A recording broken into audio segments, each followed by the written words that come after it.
Good morning, everybody. We are live. Welcome to CertaPay's Coffee Break series. This is Coffee Break number 13 of the year. And today we're going to talk about OSHA and improving your tracking of workplace injuries and illness and some best practices. And make sure we have all the information for you. I am your host, Rachel Camella, and I've got a lot of the members from CertaPay's HR team on the line today. We are super excited to have all of you here. We have our moderator, Cindy Merkel, and our special OSHA expert, Claire Peace, is going to present today. So welcome, everybody. And before we pass on the controls to Claire, I just wanted to talk about some very specific COVID updates before we kind of really talk about the other best practice pieces. Because some of you may have seen this and thought you've got an issue, but we've got an emergency temporary standards order that has been issued, and that was in June. They've been talking about it for a bit, but it is specific to the healthcare industry and anyone who provides healthcare services. So we're not going to spend a lot of time on this because it is so industry specific, but basically an overview is the ETS is emergency temporary standards. And so it's really kind of talking about you want to establish a COVID safety coordinator for your organization, screenings for anybody entering your building or your facility, building and supply standards that are in place, PPE standards that are in place. And one of the things that was interesting in this change is that you have to have non-management employee members of your team to help establish this standard and set it up. So I think that's such a nice addition to it.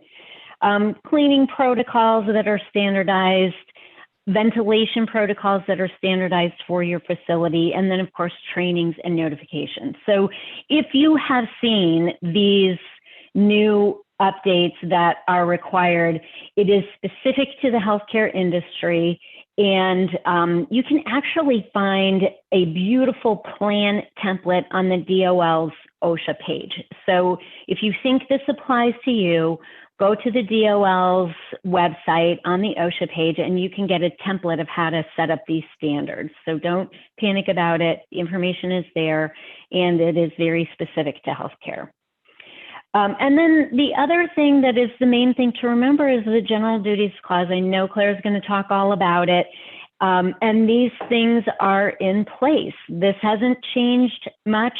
It's all about you providing a safe environment for your employees. And I know Claire's going to talk all about that. So in terms of specific COVID updates, you don't need to panic. A lot of the things are the same unless you're specific in the healthcare industry.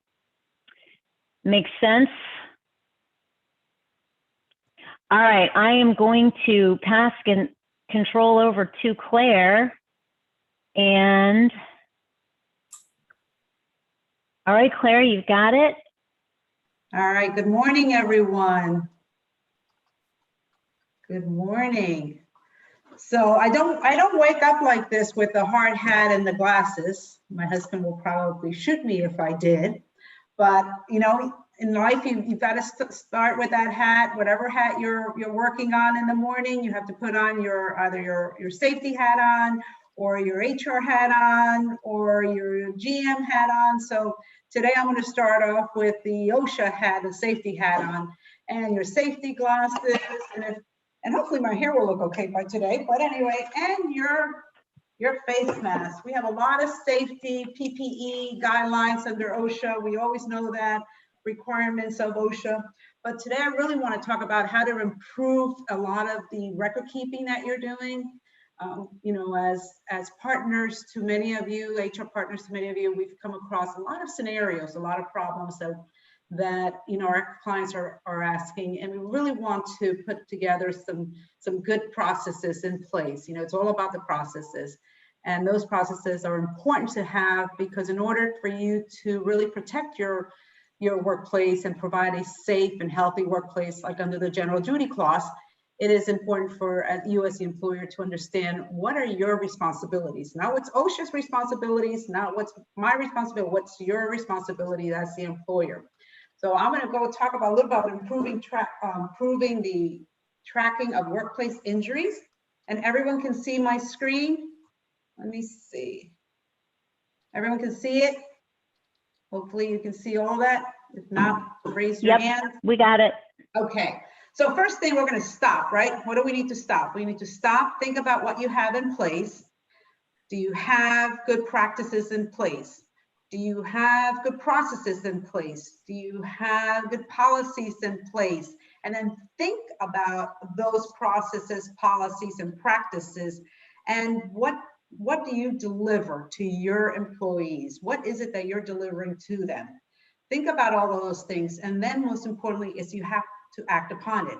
Not because you have the process, the policies, and the best practices in place, but you have to also act upon what you have as the employer. And we're going to talk a little bit about that. So most importantly, you know, employees have a right to report their injuries and illnesses, right? They have that right. OSHA says that. You cannot, as an employer, retaliate against anyone because they have come forward with a claim or or miss, or even a near miss. And we'll talk a little bit about those near misses too. So you have to have procedures in place that the employees can feel comfortable coming to you as a supervisor, as a manager, coming to you to report that injury or illness. You have to have that process in place. And what is that process? Just because you have it in writing or just because you have it under your MSDS, you know, it doesn't mean it's functional. You as the employer must have a written communication plan and the languages that those employees speak and understand. Because you have it in English and they do not understand English does not protect you from a liability, because the OSHA says you hire them, it is your responsibility to make sure that they understand what those procedures are and the best practices that you put in place in whatever language. And I know many of you, especially in the hospitality industry, roofing industry, construction industry, you have such a diverse group of employees working for you. You must have that process in place that they feel comfortable, that the moment they come to you, they're not going to feel that something is going to happen to them or that they're going to be terminated. So that procedure has to be a good procedure. And how do you do that, right? So, you know, what I always advise is start off with with your new hire orientation. An employee comes in, what do? Do you actually go through the process policies with them? Do you go through what, your harassment policy, who to report it to, who to file a complaint? Do you go through your complaint procedure if they see something that is unsafe, that is a possible near miss? Let's say, for example, a near miss is leaving a pallet in front of a exit door. Well, that's a potential liability or a fire liability, but also someone could have tripped and fall if they're trying to run out that door. So if an employee comes to you and said, hey, I saw this pallet right by the exit door, you need to take action. Remember, stop, take action about it, and move that pallet and document it. Because I'll tell you, OSHA loves when you document those near misses, because what that means to them is that you put on your safety hat on and it's changed that culture to make everyone aware that they have to be safety conscious, right? So having those practices in place is important, but also making sure that when you do that, you're providing that that training in the language that employee feels more comfortable. If you hire someone that does not speak English, it is your responsibility as the employer to provide that safety training in their language. So no forms of retaliations. You can't retaliate against someone because they came to you, because they reported a workers' comp claim. And, I'll tell you, I've seen so many of these situations happen that employees sometimes are even outcasted because they filed a complaint. Well, that's a huge lawsuit, not only sometimes from a workers' comp claim, but also from an OSHA retaliation claim. So the forms of retaliation that OSHA says is demotion, discouraging employees, don't come to us, you know, you don't do that. You know, you have to have that open communication, a sense of an open door policy in place. Denying someone benefits, or for example, a bonus. I was working with a very large manufacturer, and they had their bonus plans tied to the safety audit that I will conduct every month. And it was unfortunate that if they did not receive that 100%, that their bonuses were all eliminated. And think about that, how hard those employees worked for to get that.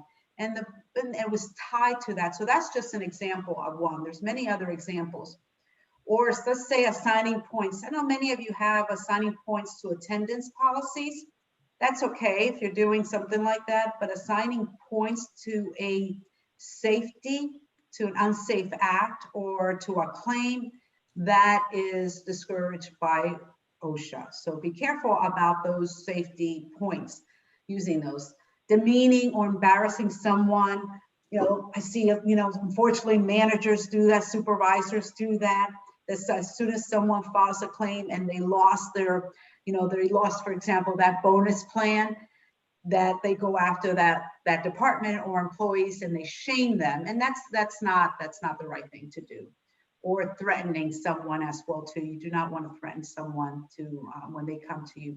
They want to feel, you want to make that culture and environment that employee, they feel comfortable coming to you, no matter what the injury or illness is, that they come comfortable. Now, one of the things about the drug testing is you have to be careful. If you are a drug-free workplace and you are certified actually under the Florida drug-free workplace and you're receiving that 5% credit, you can't just pick people from just because someone claimed that they had an injury and they weren't even at fault, that all of a sudden now you're just going to pick them and start drug testing them. We're going to go into that a little bit more in as a scenario, but requiring employees to take a drug test for reporting without a legitimate reason, and they reported something that maybe they saw, or it could have been a near miss. And if you start drug testing those employees without any reason, now you violated some of the OSHA guidelines.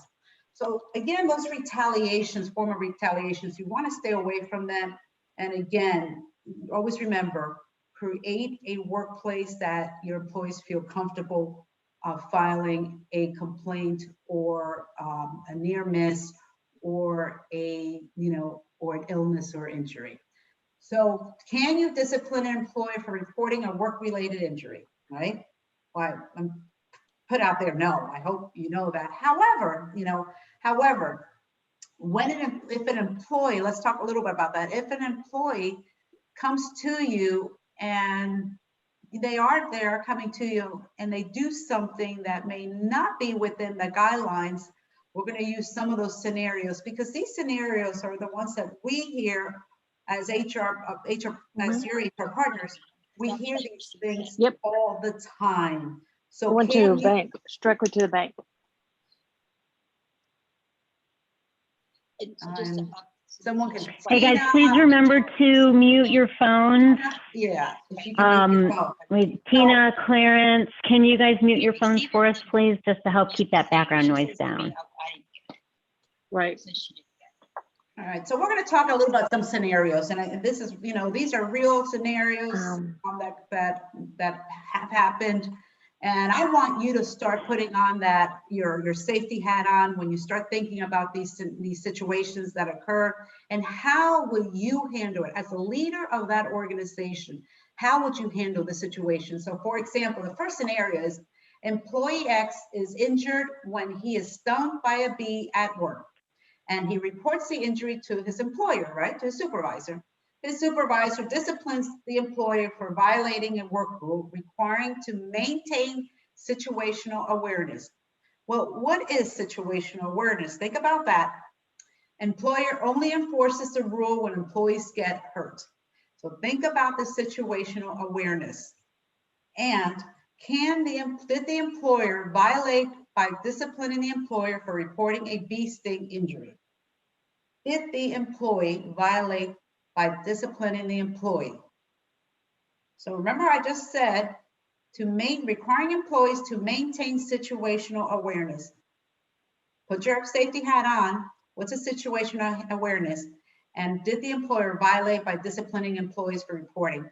So is it a yes or is it a no? And we're trying to tally this up really quick.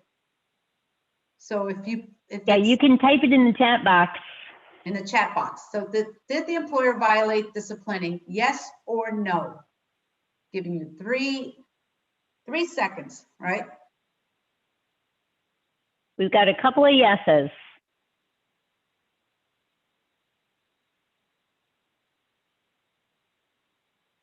We have a lot of yeses.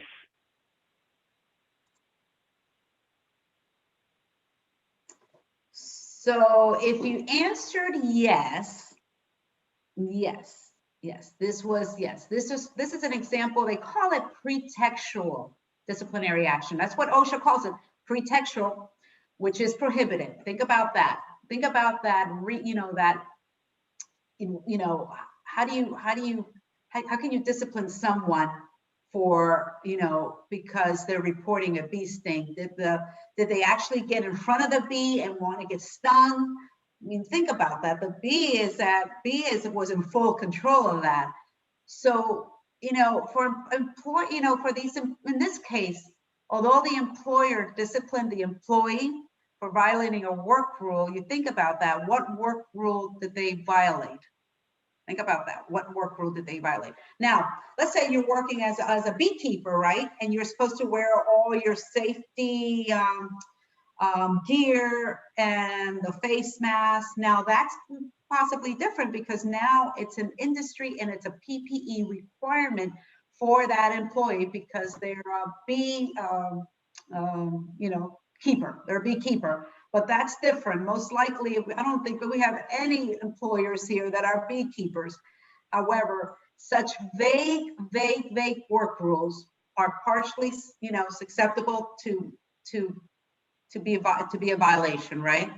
And you can't discipline someone who reports a work-related injury or illness because they do not require to wear specific safety PPE gears. That can only be for a beekeeper. That's it. All right. So here's a different scenario. And again, put your safety hat on. Employee X reports a hand injury that she sustained while operating a saw after bypassing the guard on the saw. If you're in manufacturing or hospitality, sometimes in golf maintenance, they have these equipment out there. You have your tag out, lockout as well too. So the employee here has a hand injury that required her to miss her work for 2 days. Now the employer disciplined the employee for bypassing the guard, the safety guard on there.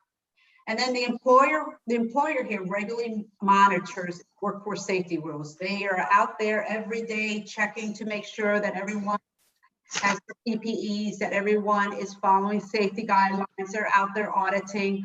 And here the employer regularly monitors and for any safety rules and violations. And then they do discipline the employees who bypass the machine guards, regardless of whether they report the injuries or not. So remember here, regardless of whether they report the injuries or not, they do discipline employees. So the question here is, did the employer violate any rules when it disciplined employee X?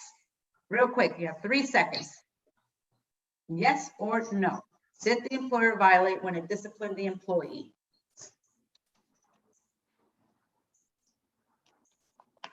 We've got a savvy group. Wow. We got, let's see, we've got all no, all no's. That's good. I'm glad you guys I'm glad you guys answered that no, because it really, you know, the employer, remember, it disciplines employees whether they report an injury or not, especially for violating any safety guidelines. And No if idea they're what it would be. bypassing anything like that, they could discipline the employees. So the employer has a legitimate reason to discipline the employee as long as the employer does not retaliate against that employee who reports a work-related injury. And remember, I talked about retaliation, demotion, or you know, say for example, you're putting a dunce hat and put them in a corner with a dunce hat on, or I've seen them put like this orange vest, and that employee was the one who had an injury and caused them to have a workers' comp claim, and all of a sudden now they're being targeted. So on the contrary, OSHA encourages the employers to implement good workplace safety rules. It's important that you train these employees. It's important that you train your employees on those rules. You have to be consistent. We always in HR talked about consistency. What you do for one, you have to do it for the rest. So OSHA recommends that you implement those work safety rules. You train them. You're being consistent. It's appropriate action when employees violate them, regardless of whether the employer violated the work rules or reported the injuries. Okay, so that's really important. How you saw one different from the other. So let's talk about having an incentive plan. How many of you have incentive plans? 3 seconds. How many of you have incentive plans? Doesn't look like we have any specific incentive plans. Okay, so you have to be really careful about these incentive plans. Let's say if an employer reports an injury or an illness and is subsequently denied a benefit as part of the incentive program, well, OSHA looks at it as probably retaliatory action against the employee for exercising his or her right for reporting the injury. So if you have any type of incentive plans and someone reports it, you know, that's a violation for, you know, for reporting, for not reporting, for no incidents. You know, you have to have, you know, I've seen the accident free for X amount of time, and then all of a sudden the employees do not receive that incentive reward because one person filed a workers' comp claim. Again, be careful with those incentive programs because it can, you know, it can be a violation under OSHA. What you want to do is really encourage. You want to have those types of rewards that encourage safe work practices. And then you also promote those worker participation in safety related activities. So consider some of these programs that if, for example, rewarding a worker participation in safety program activities and evaluations, reward them, that you have people that are participating in a safety program. If you're doing those safety programs on a monthly basis, quarterly, however you do that, that everyone is encouraged to participate, not you know, retaliating against someone who refuses to. Worker completion of a safety and health training, those that have completed safety and health training. And we have actually a great program called the Learning Management System. And under the Learning Management System, the LMS system, we have an abundance, actually 300 types of training learnings online for your employees. What a great way to capture their training and reward them for completing an online training. Well, under that LMS systems, it has a lot of the safety trainings, hazmat, reporting, you name it. There's so many of that that's in there. And that's maybe one tool to use to make sure that everyone has been trained, especially for those that are working remotely. Now you have those employees that have to complete this online training and they have to pass with an 80%. And that LMS is also could be also in Spanish. I have seen it in Spanish as well too. Another reward is reporting and responding to hazards and close calls and near misses. OSHA loves the near misses, they really do. The more near misses that you actually document, the more your culture changes into a safety awareness culture. That's what you want. And those near misses, like I said, it's leaving, pallets near a door, or leaving, wires that are hanging and someone can trip and fall, or those slip and fall situations that you see. Those are near misses. Well, those are great opportunities to reward employees. Safety walkthroughs and identification. Implement a safety committee, especially for those that have a lot out there that are in a high risk industry. Implement it, create a safety committee and go out there weekly, once a month, and do walkthroughs and see how, and do, have those employees do inspections, because the more they see, the more they learn, and the more your actions are taken to change, again, that culture and safety culture. Again, conformance to plan preventive maintenance schedules. Talk about all the equipment that you have. Do you know if it's operating safely? Go out there and do those maintenance schedules.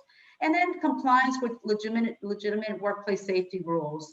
Everyone that is complying with those safety rules, talk about that. And if you can have those safety rules in different languages, because OSHA's telling you to do that, and it's important that you communicate that information in the language that employee speaks. If they do not speak English, then those are also ways to incentivize your employees to really change that.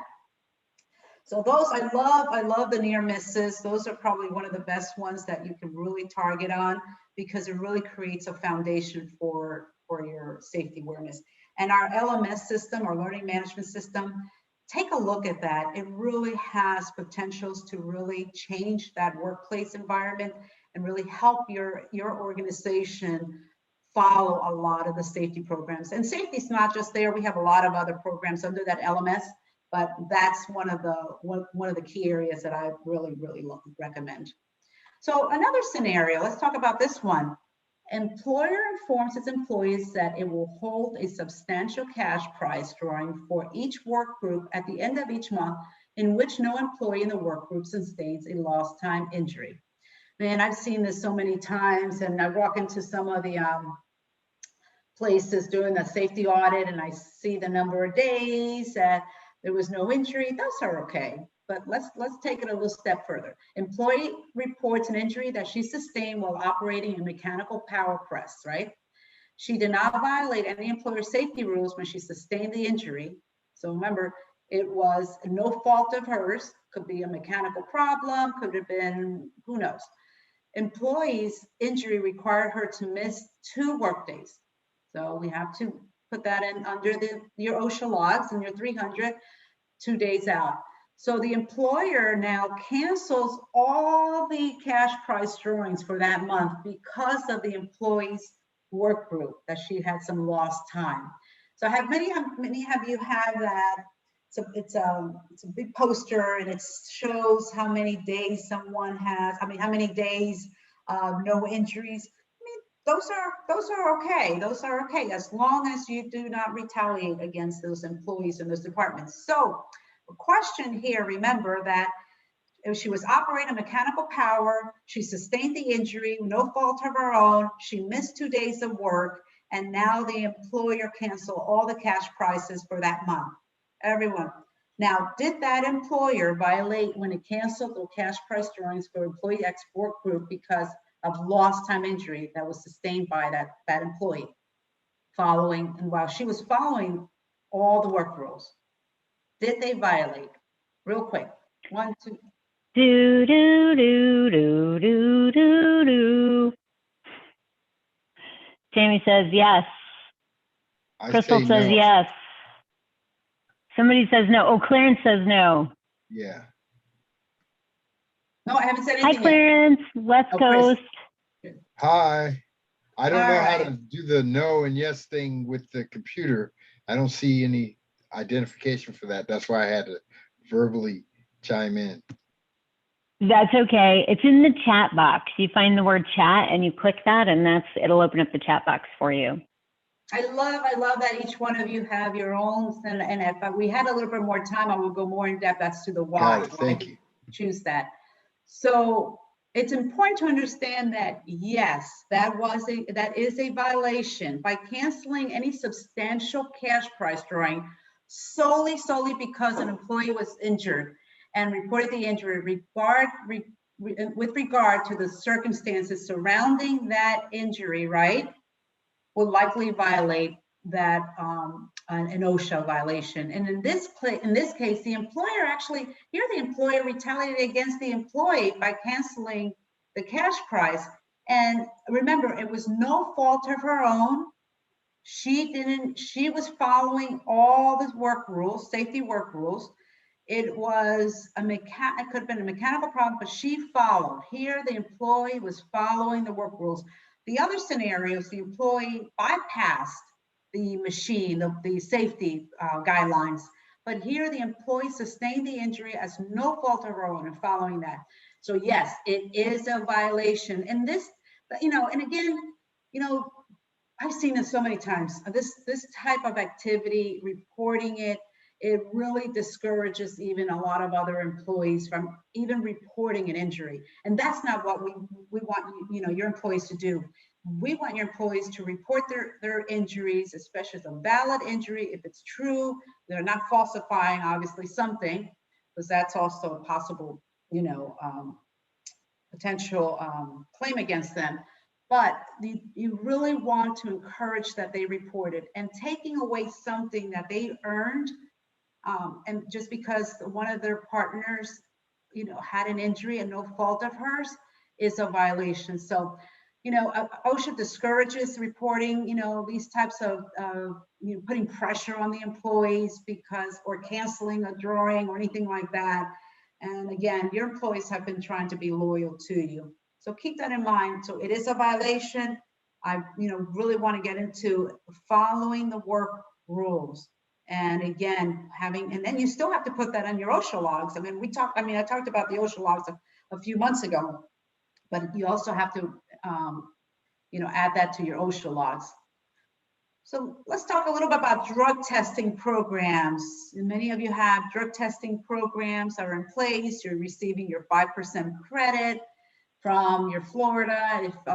If you have a drug-free workplace under the Florida Statute 440, and you provide it to your broker, you should be receiving at least up to that 5% credit. If not, check with your broker, because that's a nice 5% savings on your premium, on your workers' comp premium. So the rule does not prohibit drug testing of employees, especially it's not a violation. However, it only prohibits the employers from using the drug test or the threat of drug testing to retaliate. So you can't, we can't just say, well, because you filed a claim or because you saw a near miss, we're going to drug test you. And that consistency, that post-accident. So when we write the policies and under the drug-free workplace rules statute, you have your pre-employment, you can have suspicion, random, post-accident. That post-accident has to be consistent amongst your entire organization. You just can't pick and choose who you want to drug test. If you're going to drug test someone because they had a post-accident, you have to drug test everyone. Okay, you just can't pick and choose. So let's use a scenario here. Employee X was injured when he advertently drove a forklift into a piece of stationary equipment. Okay. Listen, I had a client that their employee drove their truck into literally into the gate. Pretty much the same scenario. He reported the injury to the employer, and the employer required the employee to take a drug test, right? Now, he advertently drove a forklift into a piece of stationary equipment. Did the employer violate for drug testing employee X? Yes or no? Do, do, do,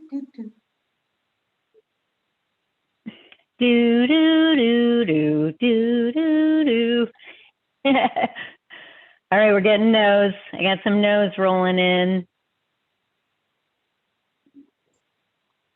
I think we got all no's, Claire. Oh, we got. Okay, good. And we got one yes. Let me see. We got no's and one yes. Okay, so the one yes, we're gonna explain to the one yes. The answer is no, because the employee's conduct, the manner in which he operated that forklift contributed to his injury. Now, we've seen on the golf courses, driving the golf cart, driving fast through there, or sometimes even just driving erratically, and then someone has an injury and someone else was sitting there next to them. Well, that employee now, you should fire them for doing that. But no, you have the right to drug test them because they contributed to that injury. And because a drug test can be used, especially if it affected that conduct. Let's say the employee was under the influence of drugs and or alcohol, right? Did that drug influence them? And if you have a zero tolerance under your drug-free policy, and you have the options, let me give you some options. Under your drug-free policy, you have 3 options, right? For your premium credit. You have your zero tolerance, that if they test positive, they're out the door. You can still, that workers' comp claim is still going to go through, unfortunately, but they're out the door. Or you have a second chance. That second chance means that you're going to give them second chance, but the second time around, they won't be terminated. But that means that second chance, you have to be drug testing them every 30 days or whatever time you have stated in your policy, right?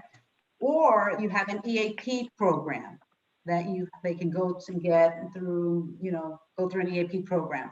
So whatever you choose, you have to be consistent with that. So here the employer had every right to drug test the employer because the employee was operating erratically and it contributed to his injury. And the employee also has to take that drug test. So let's say the employer refuses to get drug tested. Can you terminate the employee for refusing to drug test? Yes. Yes. Absolutely, as long as it's in your policy though. If you don't have it in your policy, go back and look at your drug-free workplace policy. If the policy says that they refuse to get drug tested, whether for random, suspicion, post-accident, yes, you can terminate them. However, if it's not in your policy, be careful what you do because you have to be consistent and follow that.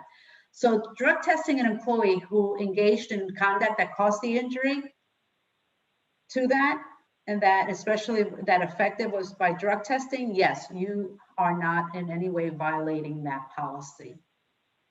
So next scenario, and I hope you like these scenarios because these are really true scenarios. So, I want you to start thinking about all these situations and how they encounter.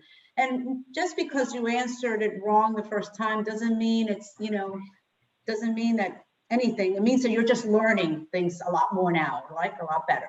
So the scenario here, and the reason we have these scenarios for our examples is because, and mostly Claire has come across all of these, but we have seen these scenarios. So you're not alone. If you think, if you answer yes or no or whatever, it doesn't matter. There are a lot of people who are wondering the same things. And so we can all learn from these scenarios for sure. Yeah. And these are important. So this scenario, employer drug tests all employees who report work-related injuries to the employer to get their 5% reduction in its workers' comp premiums under the state's voluntary drug-free workplace program. I just talked about that, right? And if you don't have it, and if you have a drug-free workplace program, call your broker. Now the employer drug tests employee X when she reports a work-related injury that could not reasonably have been caused by drug use, such as a bee sting or carpal tunnel syndrome, right? So we talked about that. The employer drug tests employee X when she reports a work-related injury that could not reasonably have been caused by drug use, such as a bee sting or carpal tunnel syndrome. And we have a lot. So did the employer violate by drug testing employee X? Yes. Chat. So this one's a little tough. This one's going to make you start thinking. I put that little search for hazards, analyze the risks, find the cost, eliminate the cost, tell others that you are safe. No, that's kind of. Yep, we got a mix of yeses and nos. All right, so I'm gonna take it back again. Okay, the employer's drug test all employees who report work-related injuries to the employer. The employer drug tests all the employees who report work-related injuries to the employer, right? Did they violate that? No, because this is important. Remember, the employer is drug testing everyone. They're not picking and choosing. They're not being inconsistent. They're being real consistent. So the drug testing is conducted in pursuant to a state workers' compensation law, whether voluntary or voluntary, is not affected in this at all. So they can drug test because they're doing it because it's part of their process, their policy, their process, and the actions that they're taking. Remember that. They're being consistent. They're being consistent with that. It's, you have to really think about every scenario, and you have to really think about every situation that falls in those categories. Listen, you guys come across something that you just not clear. That's what you have us for. You just call us and we'll walk you through that process. What would it look like? And then if you do have to drug test or not, because a lot of these scenarios, depending on what you have in place, it could be permissible or not. So what's permissible under the workplace policies is if you're getting your 5%, well, random drug testing unrelated to reporting work-related injury or illnesses, drug testing under a state workers' compensation law, the DOT, for those that have DOT requirements, drug testing to evaluate the root cause of a workplace incident. Those are permissible under the workplace state rules.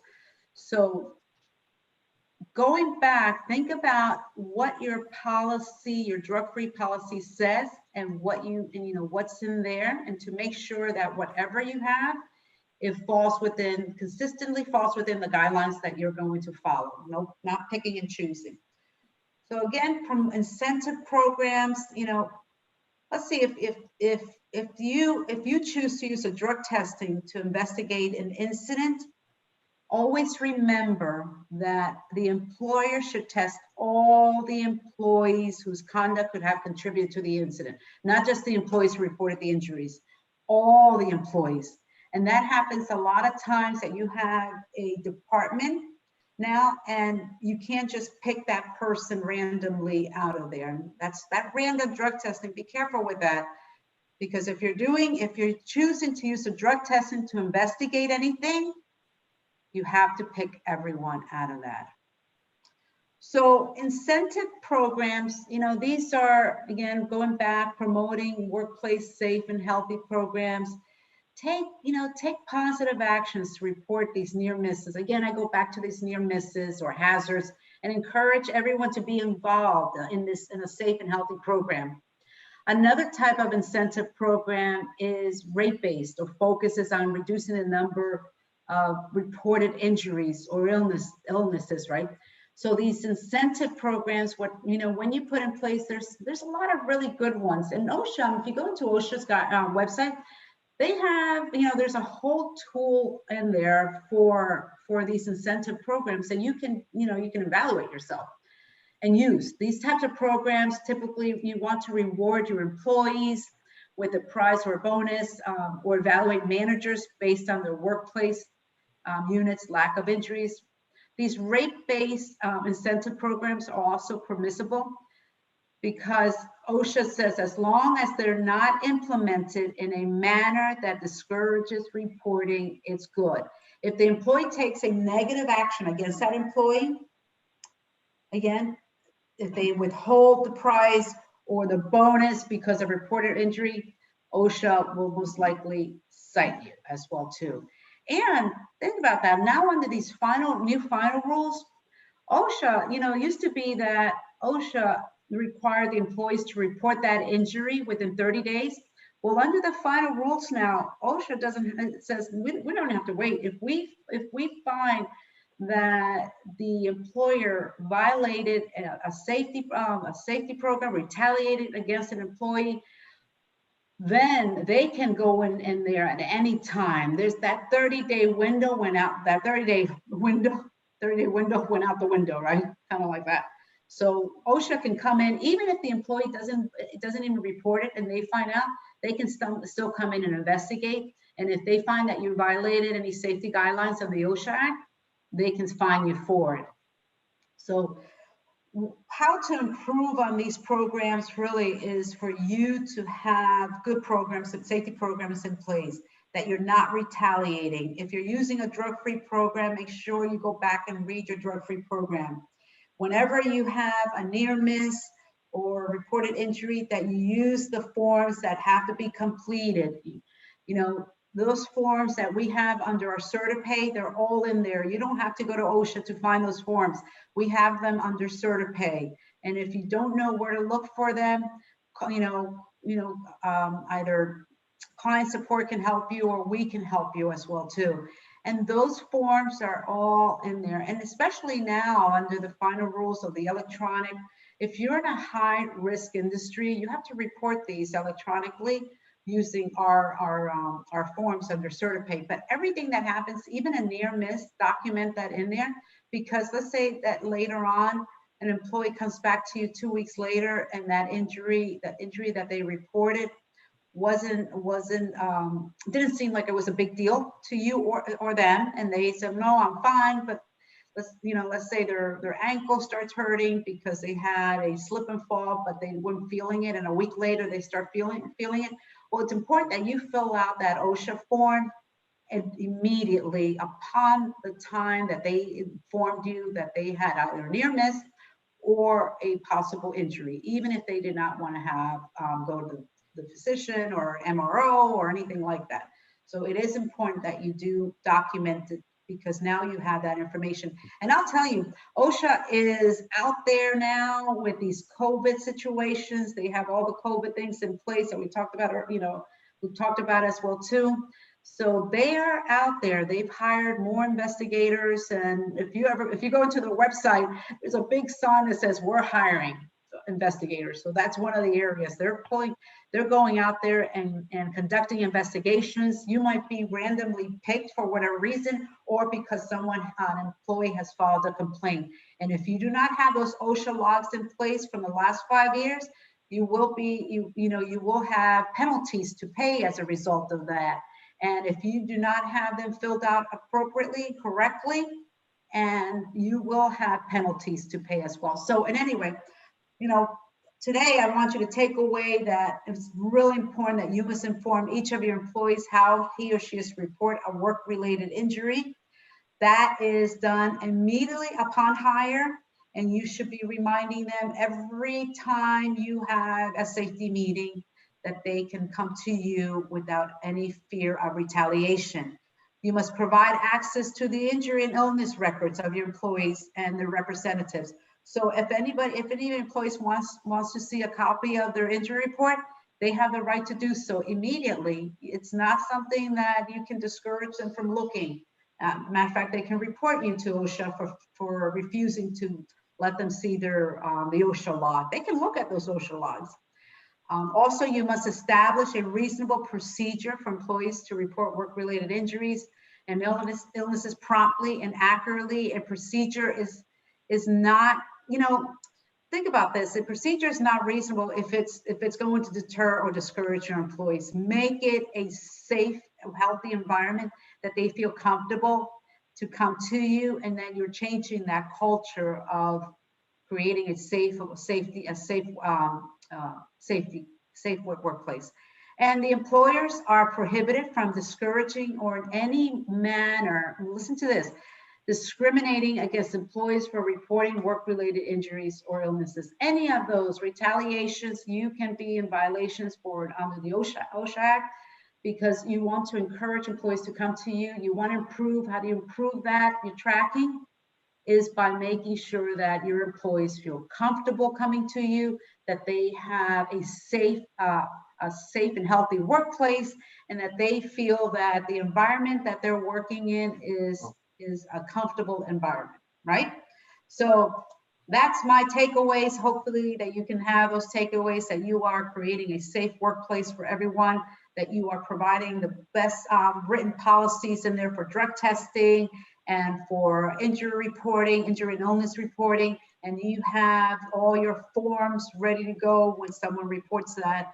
If not, you need to definitely reach out to us. And listen, if you want to see the learning management system, the LMS, you know, any of us from that work with you would be happy to show you that.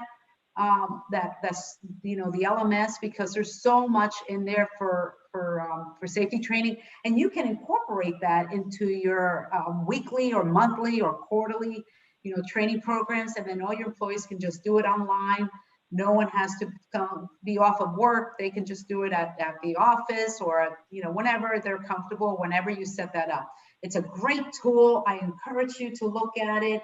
It's one of those resources and tools that we're really proud that we have now in place that can help and really implement some good safety programs as well too.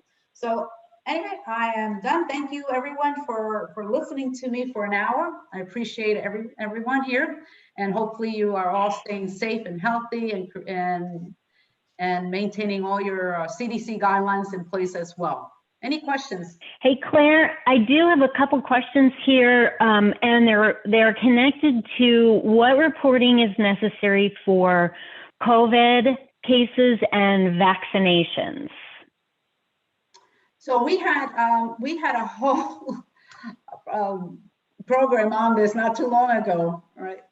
And yeah, we actually did a webinar on vaccinations. You can find that on our website. Yeah. But I think what this question is saying is what reporting is necessary when there's an adverse reaction, or also if somebody has COVID. And so just a quick reminder on that, and I'm sure Claire can add to my answer, but when you have vaccinations as a requirement of employment, and if there's an adverse reaction, you would do the reporting based on that, but only if vaccinations are a requirement for continued employment. So if you're not requiring vaccinations, you don't have to report anything about adverse reactions to them. Right. And then with regards to COVID and reporting that, again, you are only going to have to report that if it's specific to the work related. So they actually got COVID as a result of working as a condition of work. So it has to really be connected to getting it because of the work they're doing with you. So again, that takes you to the healthcare field. So reporting about COVID and adverse reactions to vaccines has to be connected directly to the work. Claire, how would you add to that? Yeah, and that's really important because OSHA had those brought up those guidelines. Let's see, we're in 2021. I think we lost a year, right? In March of last year, and then they were looking at the healthcare industry only, and then all of a sudden they changed it, and they said, no, we're going to look at every industry now. But in order to be reportable, it has to meet those 3 specific guidelines, and you have to follow them. And again, if you need that, we'd be happy to send that to you, because there's specific guidelines you have to follow. And I would also recommend that you post, that guideline, put it in your OSHA log. So whenever something does happen, you can reference back to it. You know, when OSHA brought this up, it was interesting. It was just like I said, it was just concentrated on healthcare, first responders, and that was it. And then things started changing. Now, back then we started seeing a lot of workers' comp claims as well too, but a lot of those claims were denied because they had to make sure that those 3 specific criteria were met. So I think that's important to follow in there. And then there's this whole new thing with the vaccinations and how there's a lot. I can tell you guys, there's a lot, but we've got your back whenever you have a question. Right, and if you're not sure about something, reach out to us. We will help you. Right. So I got a question. So you guys record this because I saw that. So how do we access that so we can go over the things you've already done? So we don't have to be calling you up and saying, well, what about this? Well, what about that? Because I'm just getting into it now. So I got to get on It's this? it's all on our website, Clarence. Okay, You can find it on our website. And I think what I will do is I'm going to show you guys exactly where. Oh, Now, good. 1 second. All right, let's do this. Got 'cause- my screen up again. Can you guys see my screen? yes, I can. So this is CertaPay's website, certapay.com. You can go right here to our website. If you click on this news tab, you can drop right down here to Coffee Break. When you go to Coffee Break, all of our past coffee breaks are in here recorded. So you can see this one that we were just talking about, vaccines and masks. That's the one we did 2 weeks ago, and you can find it right there. And today's recording will be up probably by Monday, but we try to get them up as quickly as possible. So all the past ones are right here under this Coffee Break tab. And so then everything that was said that day and the tests or quizzes and question and answers will be there. That's right. Okay, good, perfect, thank you. If not, you reach out to, to one of your HR partners. Very good. Are there any other questions today? All right, guys. Thank you so much for joining us. We enjoy having you for Coffee Break. Wonderful job, Claire. Thank you.